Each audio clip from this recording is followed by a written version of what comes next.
Chapter 9. The War of the Roses. The War of the Roses is one of the most famous events in English history. Even inspiring writers, George R.R. Martin's Game of Thrones series is based on this event, and Shakespeare wrote a trilogy of plays covering it. However, all this attention also means that the history and later legends and stories about the wars have blurred until it's sometimes hard to tell fact from fiction. Our aim in this chapter is to separate history from mythology and learn just what happened in this turbulent period of English history. Like many historical events, we need to start far earlier than the first battle date to do that. It all began with the death of a king. Henry V took the throne in 1413, following the death of his father, Henry IV. Henry V jumped wholeheartedly into the conflict with France, started by Edward III. And unlike Richard II, Henry V's military ambitions made him a popular king. The key difference was that Henry V was winning. Henry V's most famous victory was Agincourt, but he enjoyed other successes as well, earning a reputation as a military genius and turning England into a superpower. Henry V even got himself declared to the French heir to the French throne and married the French princess. All seemed set for England to rise to an unprecedented height when Henry V developed camp fever during a siege. He died suddenly in 1422, and this was very bad indeed for England. Kings die all the time, of course, but what made Henry V's death so untimely was that his son and heir, Henry VI, they're very original with names, aren't they? wasn't even a year old yet. To make matters even more interesting, Charles VI of France died only about a month after Henry V. Because Henry V had been named the French king's heir, this meant that Henry VI was now King of France as well. What do you do when the king isn't old enough to rule? In short, someone rules for him, making decisions on the king's behalf. But then, how do you get to decide who does that? It's a difficult question, which is why Henry V tried to settle matters on his deathbed. He appointed his uncle, Henry VI's great-uncle, Thomas Beaufort, to care for the royal person, although Henry VI's mother Catherine also had a very large role in raising her son.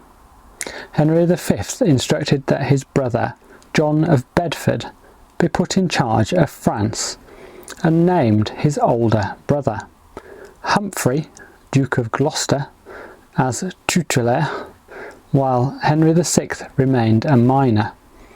This title could have meant that Gloucester was simply responsible for Henry VI's education, or it could have given Gloucester the effective regency until Henry VI came of age. That, however...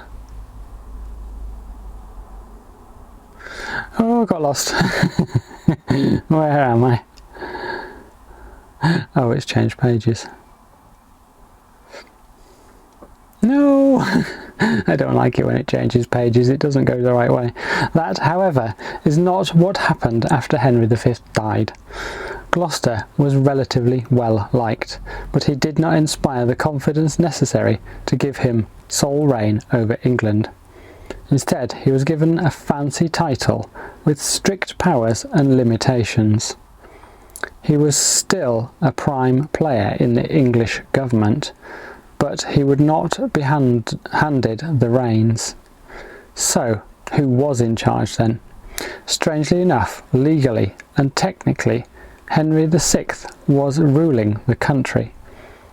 Instead of naming a regent, the elite of English society, Henry VI's uncles, mother and others, worked together to run the country in Henry VI's name.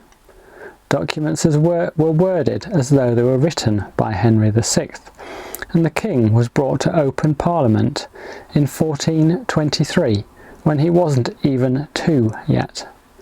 Thus, England operated under a political fiction in which a council of powerful people ran the country while pretending that Henry VI was making decisions. While that might seem incredibly weird, it shows that the English were very aware of 2 facts. One was that for the kingship and monarchical government to work, the person of the king had to be respected. England's entire governmental system was designed around the central figure of the king.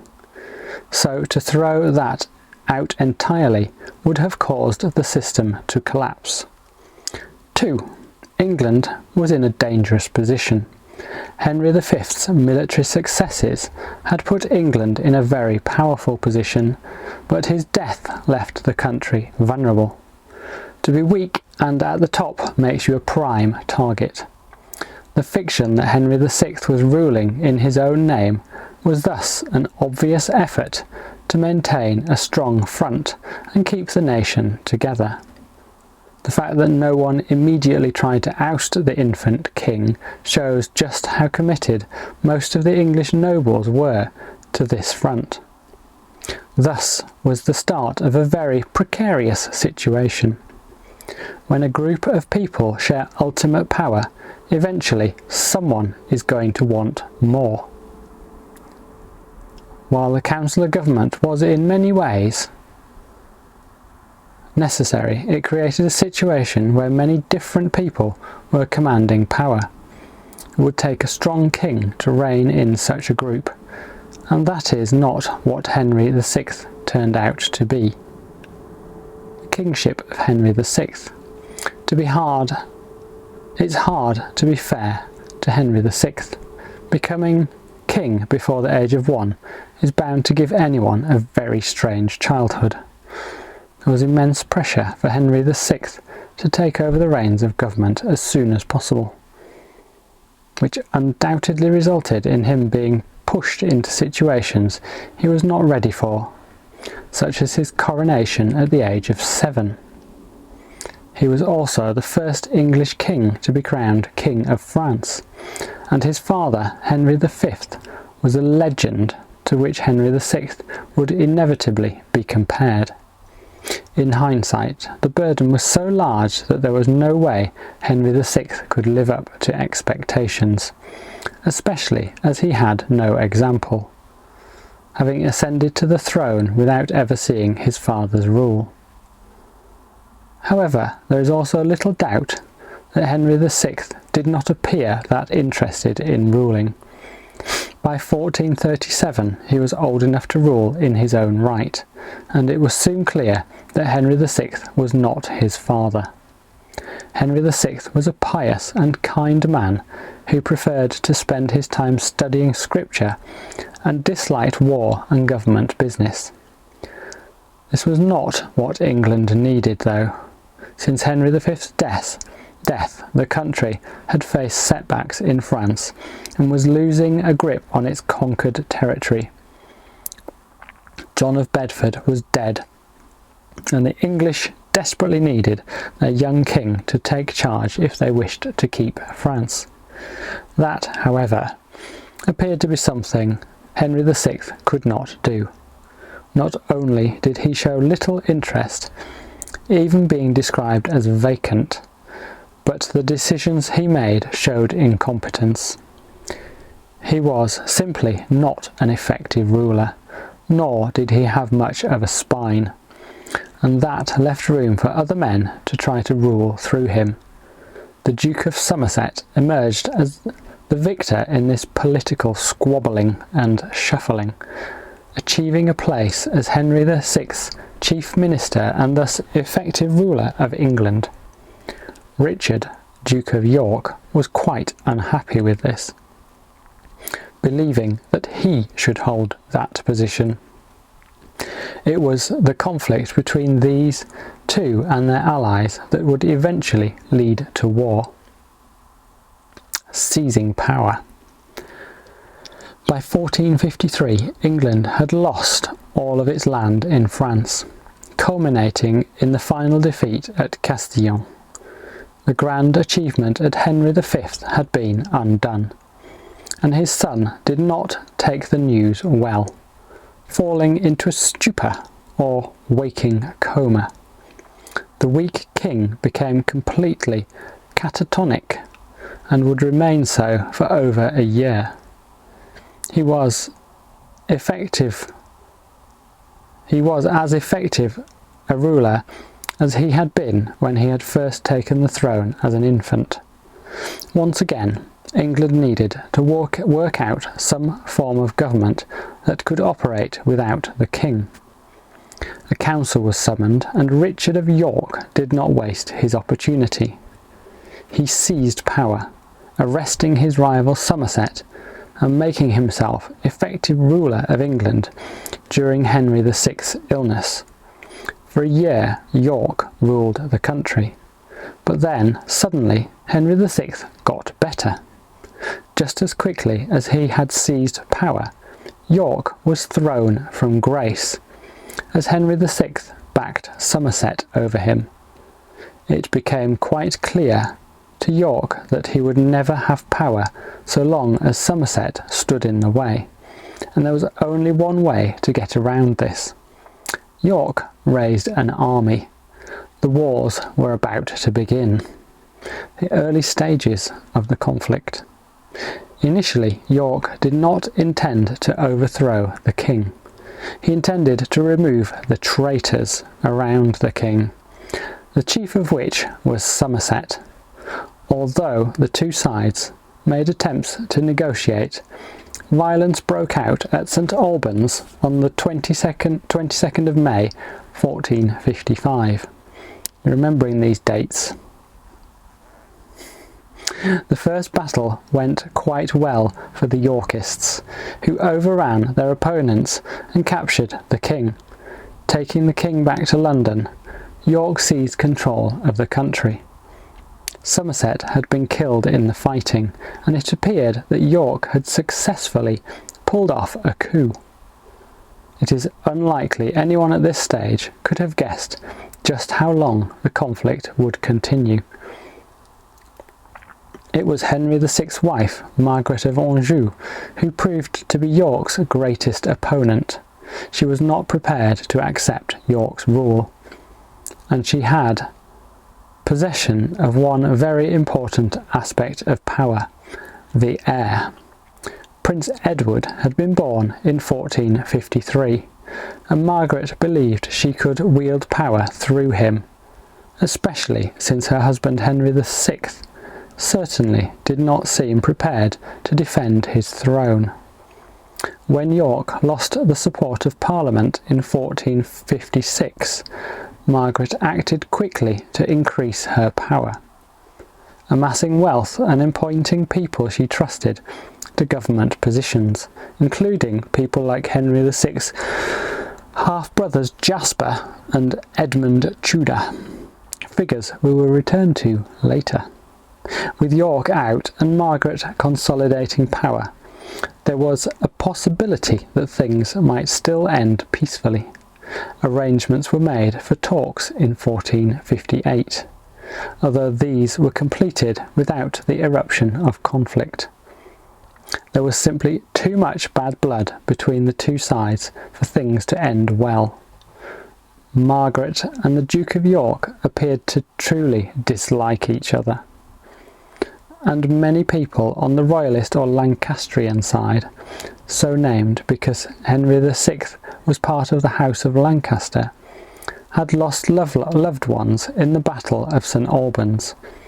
The country was crackling with tension, and in late 1459 violence began again. Again, the Yorkists won the initial battle, but this time they could not take their advantage of their initial victory. The second resort to arms had made it clear to many that they were opposed to the royal government, and Margaret, at least, was not prepared to negotiate. Royal forces, which greatly outnumbered the Yorkists, prepared to engage at Ludlow, and the Yorkist leaders, sensing inevitable defeat, fled to save their own lives, leaving their army to surrender and hope to be spared. 4 years after York had so successfully seized power at St Albans, he was on the run. However, the Yorkists did not intend to stay in exile. Before the end of next year, they returned, beat the Royalist forces, and entered London. This time, though, York was done fighting to be the king's right-hand man. York was declaring himself king. This was a shock to both his allies and enemies. Since the death of Henry V in 1422, every effort has been made to maintain the position and authority of the monarch, but York had had enough. With Queen Margaret opposed to him and in control of the heir to the throne, York had no chance of holding power as long as the future king was against him. The only way around this was to do the unthinkable and overthrow the king. But although the king himself made no indication that he cared whether he was overthrown, his wife and her allies were not prepared to give in so easily. It would be a long struggle. The wars drag on. These first years show quite neatly what would continue in England for the next 3 decades, each side enjoying victories and defeats, with periods of triumph and exile. As those first 4 years show, it was not a period of continuous fighting, which is why it is called the War of the Roses rather than a singular war. However, violence always seemed to erupt again, partially because the great amount of blood being spilled left little room for forgiveness. No one wanted to come to peaceful terms with the people responsible for the death of their brother or father. England was trapped in a cycle of violence and hate. The people who started the conflict were not protected from that cycle either. York died in the fighting in 1460, and his son Edward, who was now the Duke of York, took up his father's cause quite successfully. Edward defeated the Lancastrian forces and was crowned Edward the Fourth, I could get these Roman numerals right, in 1461. That was far from the end of things, though. Edward IV owed his crown to his uncle, Richard Neville, the Earl of Warwick, who had been York's staunch supporter and the military might behind the Yorkist victory. Warwick expected this to mean that he could effectively rule through his nephew. But Edward IV wanted independence.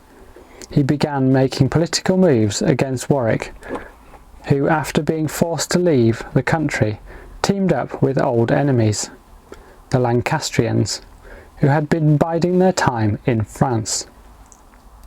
Edward IV was now in real trouble, and the Wars of the Roses, which had been off for around 9 years, were on again. Edward IV fled the country to regroup, and Henry VI, who had been in confinement in the Tower of London since 1465, was put back on the throne. What a mess! This stage of the wars came to a head with the Battle of Tewkesbury, where Edward IV thoroughly defeated his opponents, killing almost all the Lancastrian leaders. He even had Henry VI murdered because, despite his incompetence as a leader, his mere existence was proving too dangerous for the Yorkist king. To many, the long conflict thus seemed to be over.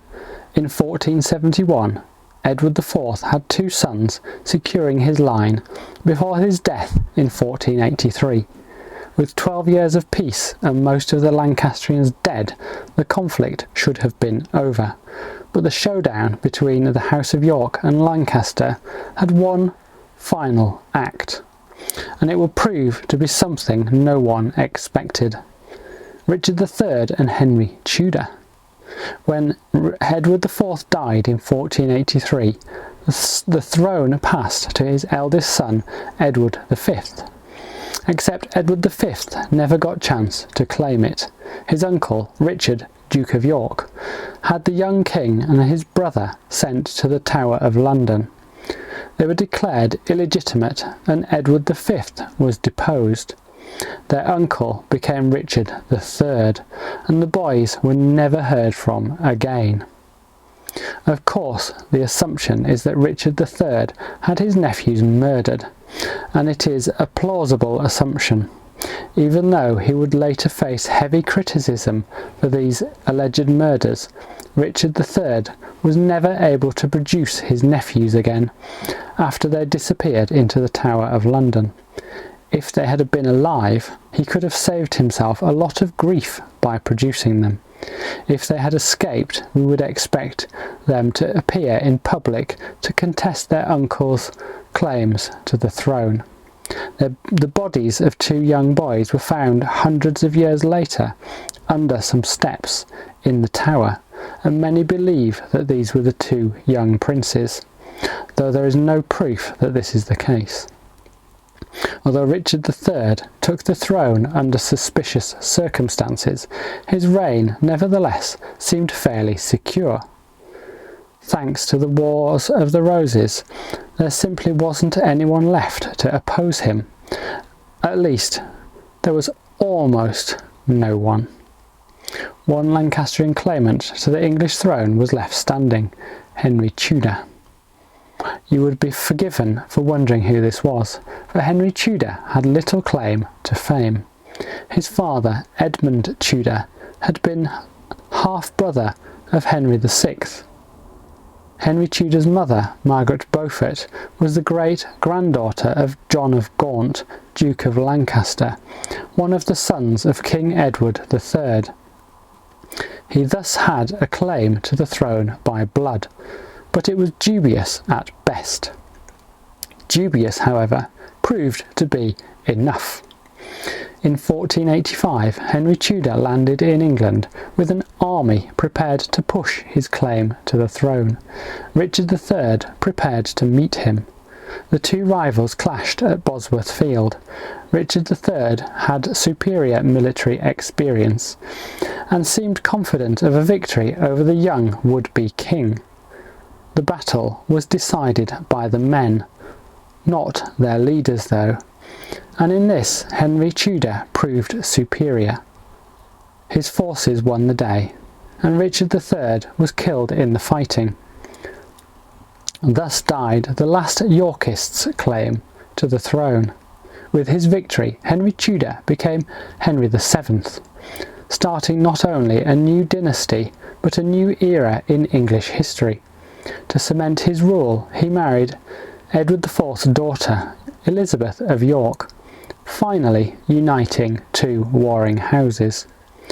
The Wars of the Roses was finally over, but there would be lasting changes. English nobility had been largely wiped out in the decades of infighting, and with them went the last of the old feudal structure.